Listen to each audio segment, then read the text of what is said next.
folks, I'm Ultrazilla, and this is the Ultra Z News Weekend Update. The only toy news, not for reviews, but for all of yous.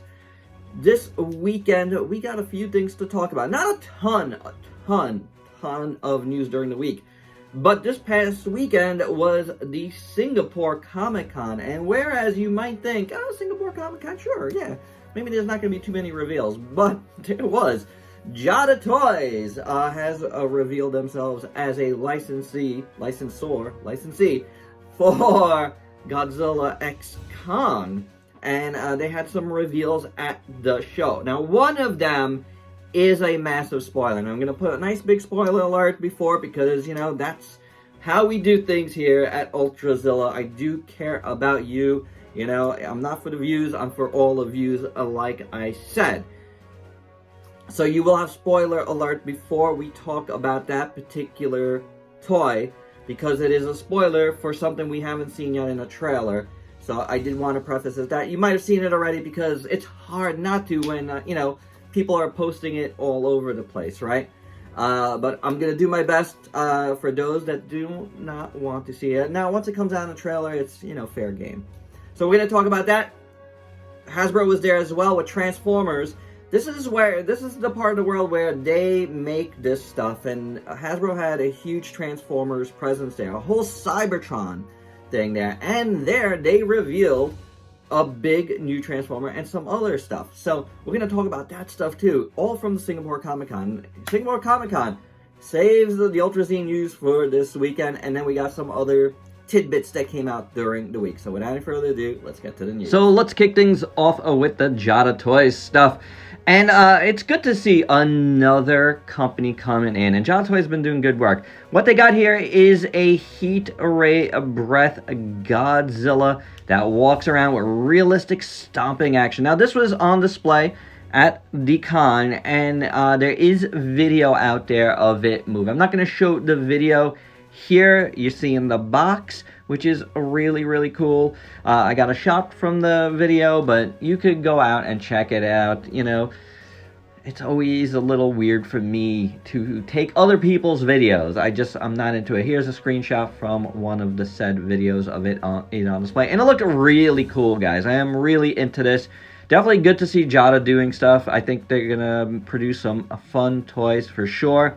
Now, the other things they had on display is their mini metal figs. These are ones that you see in Five Below. So they are die-cast, they are small, and they are pretty cool. Here you have the same evolved Godzilla as one of the figures. Then you got Kong, which is very cool. I do like that. Yeah, Five Below, guys, is where I've seen these little figures. So that bodes well for the wallet. Then we got Scar King, who's featured in the trailer, looking pretty cool himself. And then after that is when we're going into spoiler alert territory, because this is not in the trailer, this character. So yeah, get ready in 3, 2, 1 for the reveal of Shimu. Now, I don't know much about this character. I don't think a lot of folks want to know a lot about this character quite yet. So if you do know anything, let's just keep it on the DL for now for all your fellow fans.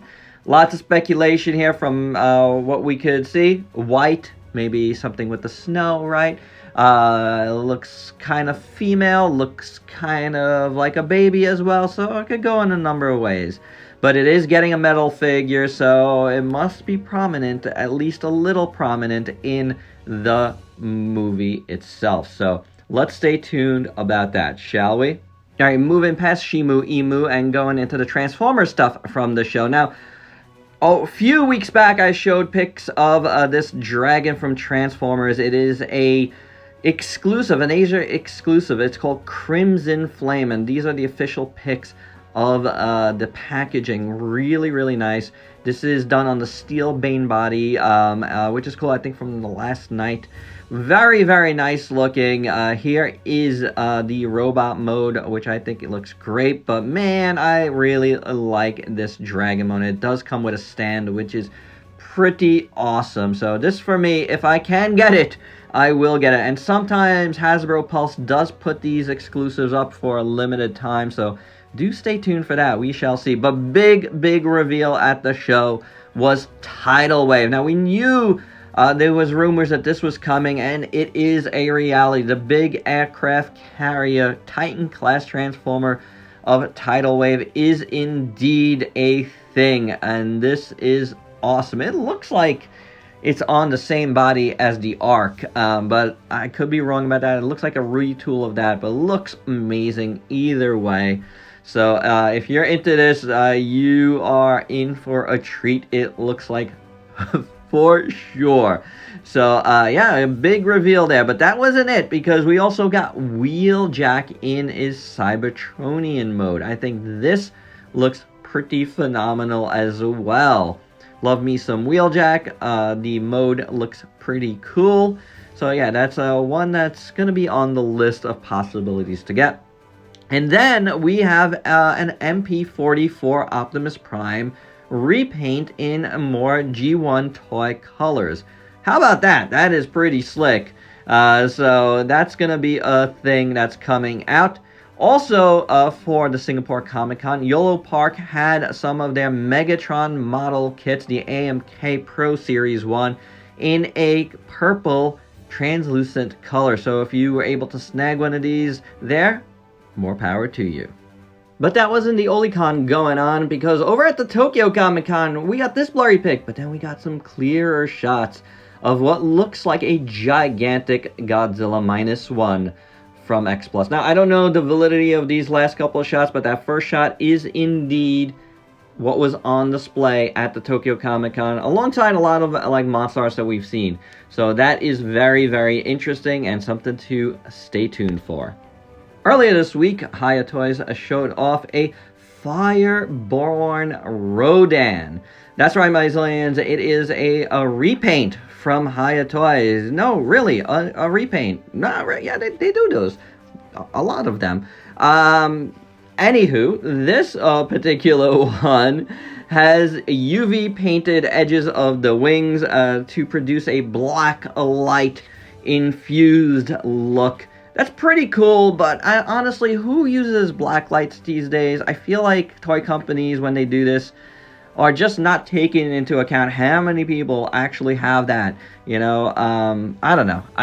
It's not one of those things that's super popular anymore, and I feel like companies should stop using that. But this does look okay. If you like it, go ahead and go get it. A couple of Pete Bandai exclusive Ultraman, like Ultraman Zero and Ultraman Titus, have gone up for pre-order on Pete Bandai in clear versions of them. That's pretty slick. And then we have Action Toys Voltron. We have all of the official pics are out, and the price is at $225. That's pretty reasonable for an SoC-sized Voltron. The thing with this one, I feel like it's a tad skinny. That's not necessarily a bad thing, but it does look a little light. I don't know about light in weight, but it feels... He looks like he could use a little bit of meat to his bones. It doesn't look bad, though. I'm on the fence as to whether I need it or not. But I could be convinced to get it because, you know, me and Voltron, we're buds. We're buds. So I think I might get it. It doesn't look bad. So I'm on the fence right now, but we'll see how it goes. The thing is, with like this type of stuff, Action Toys, you got to jump on those pre-orders because once they sell out, stores usually don't restock them. So there's that. Speaking of official picks, we mentioned Fei Long from Storm Collectibles last week, and we got official picks now. Looks really nice. I mentioned JADA Toys. They have a nice Street Fighter line going on. I got Fei Long. He looks great. Doesn't look this great, though. Oh my gosh, this one is absolutely gorgeous. I feel like they captured all the faces from the game pretty well, especially this one. Oh boy, that looks bananas. NECA is doing a Usagi Yojimbo 4-pack. Check these out, man. This looks awesome. You got the space one, kind of space one or sci-fi one, whatever that one, the future one. The samurai, the regular one, I guess, and the more comic book Sakai one. Very, very cool. You also could load them up with a nice fur coat, which is really nice. Check out this set. You get a lot of cool stuff in this one. I do like me some Usagi. I don't know if I'm going to splurge on a set, but it looks pretty great. Now, Super 7, it looks like they're going back to the Super Cyborg Megazord once again. And this time it looks to be a black and gold version, if, you know, this preview here is any indication. And that, my friends, tickles my fancy because I love me some black and gold Megazords. And last but not least, Mondo has teased 2 new variants for Decon. First up, Rodan and Mothra. Rodan looks like in a black. And then we got a Space Godzilla in a more glittery form. So do stay tuned for that. Decon is coming up, I believe, like next week. And that's it. That is the Ultra Z news for this week. Hope you dug it. Let me know your thoughts down below on any of this stuff. And if you're new to the channel, why don't you go ahead and sub yourself for daily content and let me help you diversify your collection. Till next time, peace out, people.